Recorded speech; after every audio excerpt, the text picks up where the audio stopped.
Hello friends, welcome to my YouTube channel SST study point. दोस्तों, आज हम 12th class political science का 5th chapter security in contemporary world यानी समकालीन विश्व में सुरक्षा के बारे में पढ़ेंगे, जो काफ़ी आसान चैप्टर है। ठीक है, काफ़ी आसान है और काफ़ी इंपॉर्टेंट क्वेश्चन भी इसमें बनते हैं। तो इससे पहले दोस्तों मैंने 4th चैप्टर जो हमारा United Nation and its organisation और उससे पहले जो कंटेम्प्रेरी साउथ एशिया है, इन सब पर बाकी के चैप्टर पर मैंने वीडियो बना दिए हैं। अगर आपने नहीं देखे हैं तो उनका जो लिंक है डिस्क्रिप्शन में मिल जाएगा और चैनल पर भी वो वीडियो आपको मिल जाएंगे, तो उनको देख लें आप। और साथ ही नोट्स और क्वेश्चन पेपर भी मैंने अपलोड कर दिया है, अगर नहीं देखे तो देख लें। दोस्तों, अगर आपने हमारा YouTube channel SST study point subscribe नहीं किया तो आज ही कर ले तुरंत, क्योंकि इस चैनल पर आपको जो है सब्जेक्ट से रिलेटेड काफ़ी जो है आसान शब्दों में चैप्टर के वीडियो मिलेंगे और इम्पोर्टेंट क्वेश्चन मिलेंगे। दोस्तों, पॉलिटिकल साइंस का 5वां चैप्टर है सिक्योरिटी इन कंटेम्प्रेरी वर्ल्ड, समकालीन विश्व में सुरक्षा। तो हम सुरक्षा के बारे में पढ़ेंगे, समकालीन विश्व में सुरक्षा के बारे में, सुरक्षा के प्रकार के बारे में पढ़ेंगे, सुरक्षा को समझेंगे, सुरक्षा के जो खतरे के स्रोत कौन कौन से, इन सब के बारे में समझेंगे। तो देखिए, कुछ इसके बारे में कुछ इंपॉर्टेंट पॉइंट्स पढ़ते हैं। तो सबसे पहले देखिए, मनुष्य के जीवन का मुख्य बिंदु सुरक्षा है। अपने नागरिकों को सुरक्षा के विषय पर विश्व के लगभग सभी देशों की चिंता एक समान है। ठीक है, अपने नागरिकों की रक्षा करना विश्व के जो सभी देश हैं उनकी चिंता जो है एक समान होती है। सभी देश जो हैं अपने जो नागरिकों की सुरक्षा करना चाहते हैं। ओके, इसके बाद देखिए, सुरक्षा का अर्थ क्या है। अगर सुरक्षा का अर्थ पूछा जाए क्वेश्चन में, या फिर सुरक्षा की परिभाषा लिखें पूछा जाए, तो आपको यही लिखना है। काफ़ी आसान है, 1 नंबर में पूछा जा सकता है। सुरक्षा का बुनियादी अर्थ है खतरों से आज़ादी। इनका संबंध गंभीर खतरों से है, जिनको रोकने के उपाय न करने पर हमारे जीवन के केंद्रीय मूल्यों को अपूरणीय क्षति पहुंचती है। अब देखिए, ये जो खतरे हैं, खतरों को अगर हम रोकेंगे नहीं तो उससे क्या होगा, हमें बहुत ज़्यादा नुकसान होगा। ठीक है, तो इसीलिए जो है इसको रोकना बहुत ज़रूरी है। तो सुरक्षा हम क्या कह रहे हैं, इन सब खतरों से छुटकारा पाना ही, इन सब खतरों को रोकना ही सुरक्षा कहलाता है। ओके, इसके बाद देखिए, सुरक्षा की धारणाएं क्या है, या सुरक्षा के प्रकार भी इसको कह सकते हो, टाइप्स ऑफ सिक्योरिटी भी कह सकते हो। तो देखिए, सुरक्षा की जो है 2 धारणाएं हैं। एक है परंपरागत सुरक्षा और दूसरा है अपरंपरागत सुरक्षा। परंपरागत सुरक्षा के तत्व देखिए कौन कौन से हैं, काफ़ी इंपॉर्टेंट है, 1-2 नंबर में पूछा जाता है और लास्ट ईयर पूछा भी गया था। तो देखिए, इसके तत्व हैं सैन्य हमला हो गया, जनसंहार हो गया, शक्ति संतुलन, गठबंधन बनाना, शस्त्रीकरण, अलगाववाद, और फिर इसके बाद है गृह युद्ध हो गया और कानून व्यवस्था। ठीक है, तो ये सब जो है परंपरागत सुरक्षा के तत्व हैं। ओके, तो इनको जो दोस्तों आप जो है डिटेल में भी समझना ज़रूरी है। तो इसको जो है मैं इन तत्वों को मैं बाद में बताऊंगा। ठीक है ना, जैसे सैन्य हमला का स्रोत हो गया, कोई बाहरी देश होता है, बाहरी देश सैन्य हमला करता है तो उससे क्या होता है, जान माल का नुकसान होता है। तो ये एक तत्व है, ठीक है ना, बाहरी खतरा है। जनसंहार हो गया, जनसंहार होता है किसी देश में या फिर किसी के द्वारा, सैन्य द्वारा किया जाता है, तो ये जनसंहार में आ जाएगा। जैसे अगर आप देखेंगे, इराक द्वारा जो है कुवैत पर कब्जा किया गया था। ठीक है, शक्ति संतुलन हो गया, कोई देश जो है खतरों से आज़ादी के लिए क्या करता है, शक्ति संतुलन, बैलेंस ऑफ पावर बनाता है, ताकि जो है युद्ध ना हो आपस में। ठीक, गठबंधन बनाना जैसे आप देखेंगे तो अमेरिका ने जो है नाटो नाम का एक गठबंधन बनाया हुआ है, सैन्य गठबंधन। अगर कोई भी हमला करता है, बाहरी आक्रमण करता है, तो उसको जो है मिलकर जवाब देंगे, तो ये गठबंधन में आ जाएगा। शस्त्रीकरण क्या हो गया, शस्त्रीकरण जो खतरनाक हथियार हैं उनका प्रयोग करके नुकसान पहुंचाना लोगों का। अलगाववाद देश को अलग करने की भावना उत्पन्न होना राष्ट्रों में, या कुछ एक छोटे से कुछ समूह में। ठीक है, एक समूह में देश को अलग करने की भावना उत्पन्न होना। गृह युद्ध आपको पता ही है, गृह युद्ध उत्पन्न होता है तो इससे भी काफ़ी जान माल का नुकसान होता है। कानून व्यवस्था भंग होता है किसी देश का, तो इससे भी, या किसी देश के द्वारा किया जाता है, दूसरे देश की कानून व्यवस्था को भंग किया जाता है, तो इससे भी क्या होता है, काफ़ी ज़्यादा जान माल का नुकसान होता है।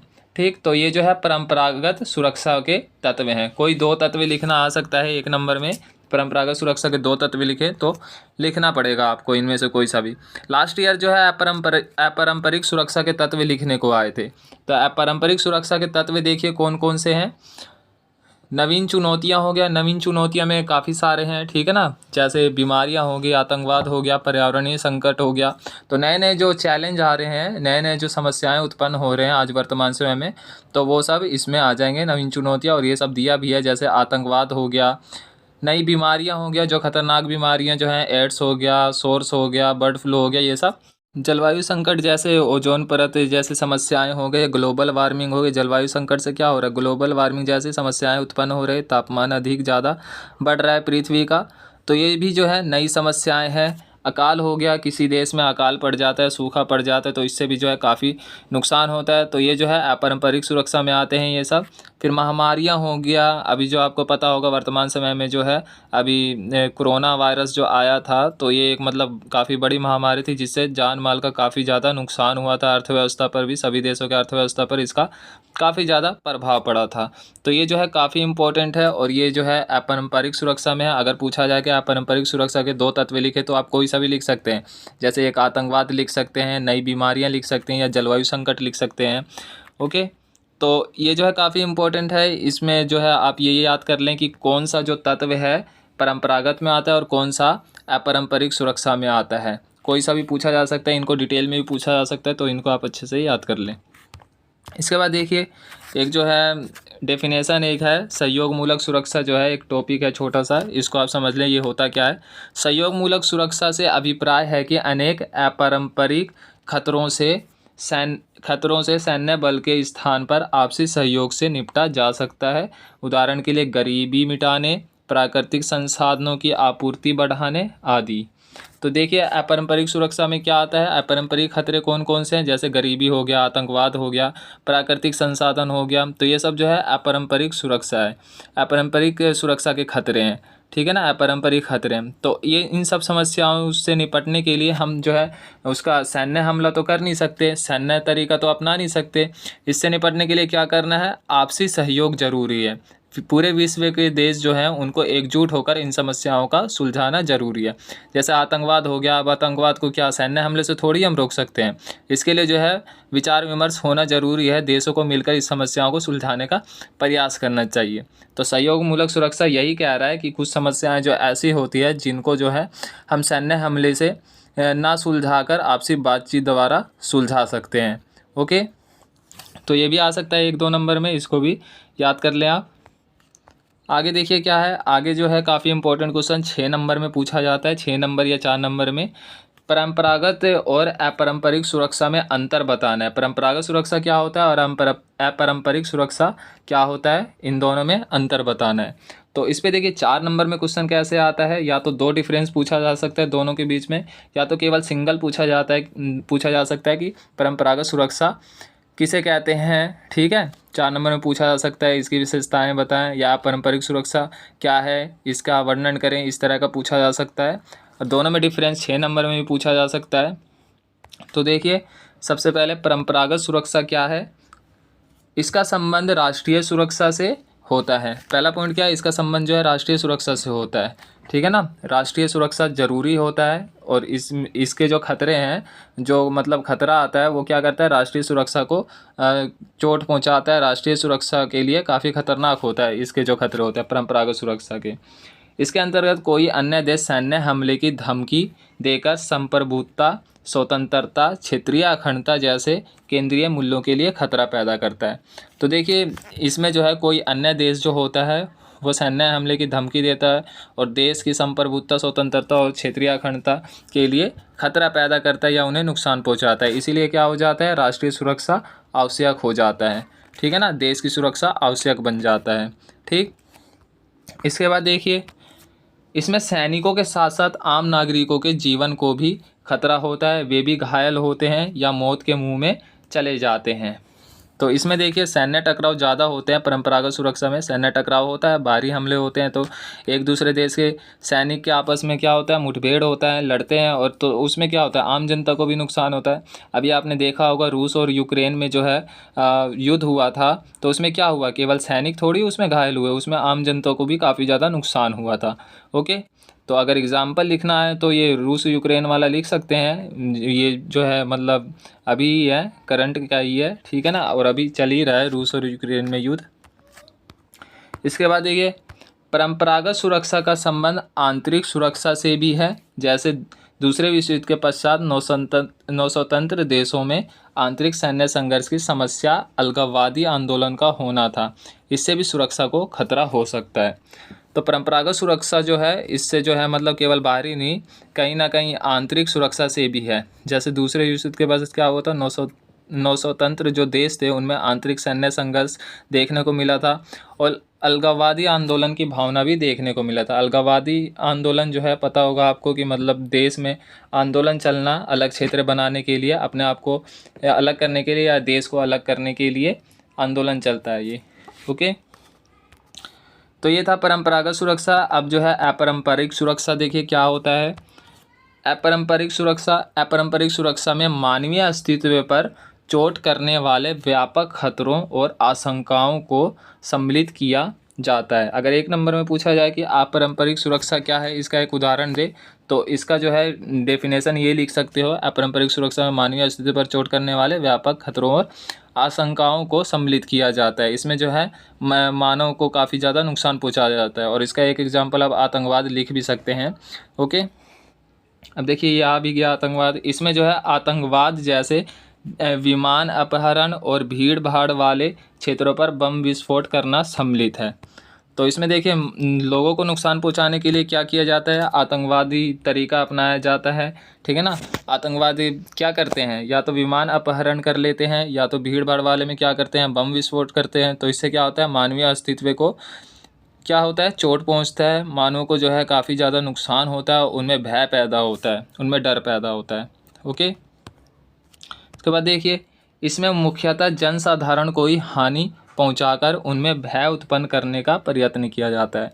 तो पारंपरिक सुरक्षा में क्या होता है, मुख्य रूप से क्या किया जाता है, जनसाधारण लोगों को नुकसान पहुंचाया जाता है और उनमें क्या किया जाता है, डर पैदा किया जाता है। जबकि पारंपरिक में क्या था, पारंपरिक में जो है राष्ट्र को नुकसान पहुंचाया जाता है, राष्ट्र के जो संप्रभुता है उसको नुकसान पहुंचाया जाता है। ओके, इसके बाद देखिए इसमें मानवाधिकारों का उल्लंघन, जैसे रवांडा में जनसंहार, कुवैत पर इराक का हमला और पूर्वी तिमोर में इंडोनेशिया सेना द्वारा रक्तपात की घटनाएं सम्मिलित है। तो ये जो है कुछ एग्जाम्पल है जिसके द्वारा जो है मानवों को काफ़ी ज़्यादा नुकसान पहुंचाया गया, रक्तपात किया गया। तो उसमें सबसे पहले ये आता है मानवाधिकारों का उल्लंघन किया जाता है। तो ये भी जो है मानवाधिकारों का उल्लंघन करना, ये किस में आता है, अपारंपरिक सुरक्षा में आता है। जैसे रवांडा में जनसंहार, रवांडा में क्या हुआ, रवांडा जो है जगह का नाम है और रवांडा में क्या हुआ, जनसंहार किया गया, लोगों का जो है संहार किया गया, काफ़ी ज़्यादा नुकसान पहुँचाया गया। और फिर दूसरा एग्जाम्पल आता है कुवैत पर इराक का हमला। इराक ने जो है कुवैत पर हमला किया था और कुवैत पर कब्जा कर लिया था। ये आपने पढ़ा भी होगा, खाड़ी युद्ध इसी को कहा जाता है। ठीक है ना, 1990-91 की बात है ये वाली। और पूर्वी तिमोर में इंडोनेशिया सेना द्वारा रक्तपात की घटनाएं सम्मिलित हैं। तो ये सब जो घटनाएं हैं क्या दर्शा रहे हैं, आम जनता को काफ़ी ज़्यादा नुकसान हो रहा है इससे। ठीक है ना, लोगों को नुकसान पहुंचाया जा रहा है, उनके मानवाधिकारों को नुकसान पहुंचाया जा रहा है। तो दोस्तों ये सब जो था अपारंपरिक सुरक्षा के पॉइंट्स थे, काफ़ी महत्वपूर्ण पॉइंट्स हैं और काफ़ी इंपॉर्टेंट भी है। अगर अपारंपरिक सुरक्षा के बारे में लिखना है तो यही सब आपको लिखना है, आपको पूरे नंबर मिलेंगे। काफ़ी आसान है, अगर 1-2 बार पढ़ते तो आपको याद हो जाएगा। पारंपरिक सुरक्षा और पारंपरिक सुरक्षा में अंतर बताना है तो यही सब पॉइंट्स लिखने हैं, पूरे 6 मार्क्स आपको मिल जाएंगे। ओके दोस्तों, तो ये जो थे सुरक्षा के प्रकार थे, सुरक्षा को पढ़ा, सुरक्षा के प्रकार के बारे में पढ़ा। अब आगे देखिए हम कुछ तत्व के बारे में पढ़ेंगे। परंपरागत सुरक्षा नीति के तत्व क्या है। परंपरागत सुरक्षा नीति के तत्व हमने जो अभी मैं बताया था कि सैन्य हमला होता है, इसमें गठबंधन बनाना होता है, शस्त्रीकरण होता है, शक्ति संतुलन होता है, ये सब किस में आते हैं, परंपरागत सुरक्षा नीति के तत्व में आते हैं।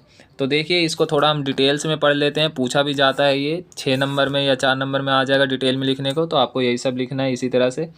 तो परंपरागत सुरक्षा के अंतर्गत बाहरी हमले का सामना करने के लिए अपनाई जाने वाली नीति के निम्नलिखित तत्व हैं। तो ये देखिए कौन कौन से तत्व हैं जो हमले से सुरक्षा प्राप्त करने के लिए या किसी को नुकसान पहुंचाने के लिए क्या तरीके अपनाए जाते हैं। तो देखिए पहला है सैन्य हमला। पारंपरिक अवधारणा में सैन्य खतरे को किसी देश के लिए सबसे अधिक खतरनाक माना जाता है। इस खतरे का स्रोत कोई दूसरा देश होता है जो सैन्य हमले की धमकी देकर क्या करता है, संप्रभुता, स्वतंत्रता और क्षेत्रीय अखंडता जैसी किसी देश के केंद्रीय मूल्यों के लिए खतरा पैदा करता है। तो इसमें जो क्या होता है, पारंपरिक सुरक्षा का जो पहला तत्व है वो क्या है, सैन्य हमला है। और सैन्य हमला का स्रोत कौन होता है, कोई दूसरा देश होता है जो सैन्य हमले करके क्या करता है, किसी देश की संप्रभुता, ठीक है, स्वतंत्रता और क्षेत्रीय अखंडता को क्या करता है, नुकसान पहुंचाता है। दूसरा तत्व जो है अपरोध है। तो अपरोध देखिए क्या होता है, इसका डेफिनेशन भी लिखना है तो यहीं से बन जाएगा। इसके द्वारा युद्ध के आशंका को रोकना होता है। तो युद्ध की आशंका देखिए कैसे रुकता है, अगर देखिए दो देशों के बीच परमाणु युद्ध हो जाता है और उसमें से एक देश दूसरे देश के परमाणु हथियारों को नाकाम करना चाहता है उस पर हमला करके, तो फिर भी जो है वो मतलब इसमें सफल नहीं हो पाता और दूसरे देश पर कितना ही हमला कर ले उस पर जो है कुछ हथियार बच ही जाते हैं जिससे वो दूसरे देश को नुकसान पहुंचा सकता है। तो दोनों देशों को परमाणु युद्ध में नुकसान हो सकता है, इसीलिए जो है आजकल कोई जो है जल्दी परमाणु युद्ध नहीं करना चाहता है। तो इसीलिए हम इसको जो क्या कहते हैं, इसी नीति को अपरोध कहते हैं हम, ठीक है ना। तो युद्ध की आशंका को रोकना होता है अपरोध का। तो अपरोध का मतलब युद्ध की आशंका कैसे रुक रहा है, क्योंकि दोनों के पास परमाणु हथियार है।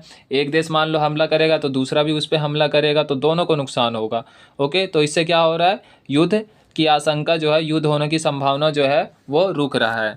ओके, इसके बाद तीसरा देखिए क्या है, रक्षा है, सिक्योरिटी है।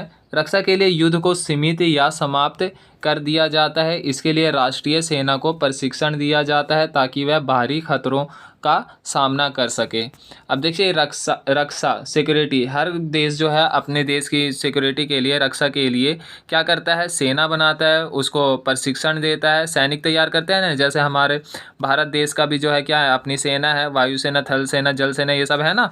अमेरिका की भी मजबूत सेना है, चाइना की भी मजबूत सेना है। तो ये सब क्यों बना जाते हैं, ताकि जो है बाहरी जो आक्रमण होता है या जो बाहरी खतरे होते हैं उन सब से क्या किया जा सके, ये जो है रक्षा कर सके देश की। ठीक है, तो ये रक्षा है, ये भी जो तत्व है किसका है, पारंपरिक सुरक्षा का तत्व है। इसके बाद देखिए शक्ति संतुलन आता है, बैलेंस ऑफ पावर आता है। जो अगर इसका जो है मतलब वो आ जाए, डेफिनेशन आ जाए तो यही लिखना है, काफ़ी इंपॉर्टेंट है, 1 नंबर में ही पूछा जाता है ये। इसके अंतर्गत अन्य देश विशेषकर पड़ोसी देशों के सैन्य शक्ति में संतुलन बनाने का प्रयत्न किया जाता है ताकि अन्य देश या पड़ोसी देश सैन्य शक्ति में अधिक शक्तिशाली ना हो सके।